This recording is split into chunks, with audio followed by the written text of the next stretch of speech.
সব থেকে বড় অবদান ছিল জিয়াউর রহমানের এই ভগ্নপ্রায় রুগ্ন প্রায় শুয়ে পড়া বাংলাদেশের মানুষকে মধ্যে তিনি এই বোধ জাগিয়ে তুলেছিলেন যে আমরাও পারি, আমরা খাদ্যের স্বয়ংসম্পূর্ণ অর্জন করতে পারি, আমরা স্বনির্ভর হতে পারি, আমরা খাল কাটতে পারি, আমরা কৃষি উৎপাদন বাড়াতে পারি, আমরা মৎস্য উৎপাদন করতে পারি, আমরা বৃহৎ প্রতিবেশীর সাথে চোখে চোখ রেখে আমাদের দাবি আদায় করার ক্ষমতা রাখি।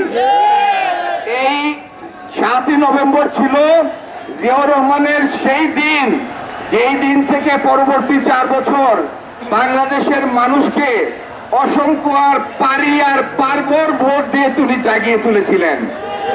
সেই ধারাবাহিকতায় আজকেও লক্ষ কোটি মানুষ বাংলাদেশ জাতীয়তাবাদী দলের উপরে তাদের প্রত্যাশার চোখ মেলে আছে। স্বাভাবিকভাবে তারই জ্যেষ্ঠ সন্তান তারেক রহমান এবং তার আদর্শের সৈনিকদের উপর, এই আমার ডানে বায়ে আমাদের যারা সহকর্মী আছেন তাদের উপরে সিলেট এবং বাংলাদেশের মানুষরা তাকিয়ে আছে। আবার তাদের প্রত্যাশিত দল বাংলাদেশ জাতীয়তাবাদী দল এই দেশের দায়িত্ব নিবে, আবার উৎপাদন এবং উন্নয়নের দিকে বাংলাদেশকে চালিত করবে।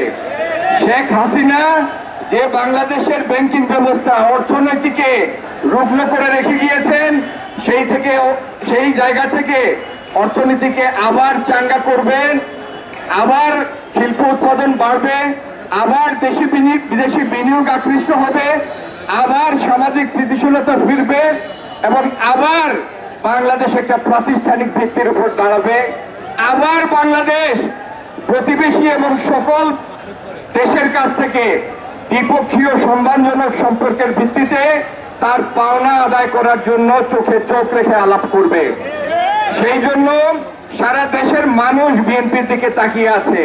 আর ইনশাল্লাহ বিএনপি আপনাদেরকে এই কথা দিচ্ছে, যদি আপনাদের সাহায্যে, আপনাদের সমর্থনে, আল্লাহর মেহেরবানিতে এই দেশ পরিচালনার দায়িত্ব আমরা পাই, আপনাদের সেই প্রত্যাশা পূরণ করে বাংলাদেশকে আবার আমরা উন্নয়নের দিকে চালিত করব, উৎপাদনের দিকে চালিত করব, বিশ্বের বুকে আমাদের সম্মান অর্জনের ব্যবস্থা করব ইনশাল্লাহ।